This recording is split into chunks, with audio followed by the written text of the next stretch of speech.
तुम्हें तो ये मालूम है ना कि मेरे आशीर्वाद के बिना और श्री गणेश के आशीर्वाद के बिना तुम मेरी सच्चरित्र का पारायण नहीं कर सकते।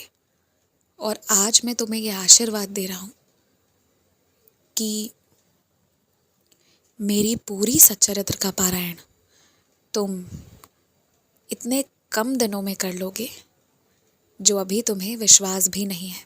ये मेरे आशीर्वाद से होगा और ये सच्चरित्र के पारायण से तुम्हारे जीवन में एक और आशीर्वाद आएगा। मेरा आशीर्वाद है, इसलिए अब ज़्यादा सोचना मत। अब की बार जिस दिन तुम्हारा दिल कहेगा ना, उस दिन कोई तैयारी हो या नहीं हो, मेरी सच्चरित्र पढ़ना शुरू कर देना। तुम्हारी समस्या जिन लोगों के साथ तुम साझा करते हो वो समझ इसलिए नहीं पाते हैं कि ना तो उन्होंने ऐसी बात कभी सुनी है, और दूसरी कि तुम जो महसूस कर रहे हो तुम केवल वो बता पा रहे हो, लेकिन वहाँ पर उस जगह पर जो वास्तविकता मौजूद है ना, वो पूरी बात उन तक जा ही नहीं पा रही है। लेकिन आज नहीं तो कल उन्हीं लोगों को तुम्हारी ही बातों से कुछ ना कुछ ऐसा शक होगा ना कि जांच पड़ताल में वो तुम्हारी समस्या का समाधान कर देंगे। तुम घबराओ मत, वो तुम्हारे अपने हैं। अगर आज वो तुम्हें डांट भी दे रहे हैं कि तुम गलत समझ ले रहे हो, लेकिन फिर भी अपनी बात कहना तुम बंद मत करना, क्योंकि वही लोग तुम्हारा साथ देंगे और वहाँ से तुम्हें निकाल भी देंगे।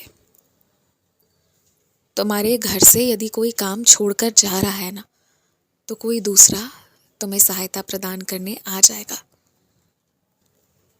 तुम बड़ी जल्दी घबरा जाते हो, और वो भी मेरे रहते। तुम तो खुद ही कहते हो ना कि मेरे हजारों हाथ है, तो वही मदद के हाथ तुम्हारे पास पहुंच चुके हैं। एक दिन एक पल भी तुम्हें परेशान नहीं होना होगा।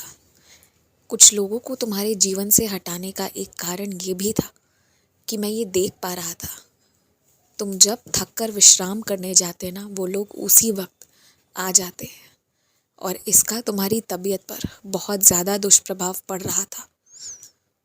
तुम किसी भी वक्त पूरी तरह से अच्छा महसूस नहीं कर पा रहे थे, इसलिए उन्हें तुम्हारे जीवन से हटाना बहुत ज़रूरी था।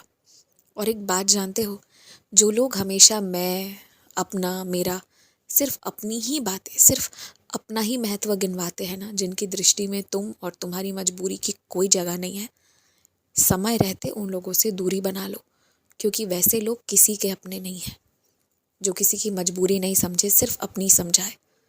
और जो सच में मेरा भक्त होगा ना, वो अपनी मजबूरी को किनारे करके दूसरों पर ही ध्यान देगा, या चाहेगा कि कुछ ऐसा बीच का रास्ता निकाले जिसमें दोनों का काम हो।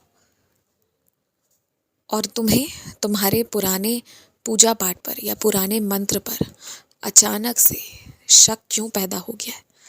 उन्हीं मंत्रों ने तुम्हारा उत्थान किया था। तुम्हें निरंतर उन्हीं का जाप करते रहना चाहिए। तुम इसे मेरा आदेश ही समझो, और जो तुम पहले कर रहे थे उसे ही जारी रखो। अब नया कुछ शुरू नहीं करना है। तुम्हें तुम्हारे उत्सव को कैसे मनाना है, इसकी सलाह लोगों से लोगे तो वो तुम पर दबाव भी बनाएंगे। ये तुम्हें अपनी बुद्धि से सोचना चाहिए था कि तुम्हें कैसे मनाना है। और हमेशा याद रखो, अपने शुभ दिनों पर कथा या कोई पाठ करवाना या कोई विशेष पूजन करवाना बहुत अच्छी बात है। और मैं तुमसे यही कहूँगा कि सुबह कुछ पूजा या सत्यनारायण स्वामी जी की कथा ही सही, वही कर लो, और फिर शाम को अपने पूरे परिवार के साथ जलसा करो, क्योंकि ये दोनों चीज़ों को लेकर तुम्हें साथ में चलना है। और तुम यही करो, तुम्हारे लिए यही अच्छा रहेगा। और हाँ, पैसों का मैंने विशेष प्रबंध किया है।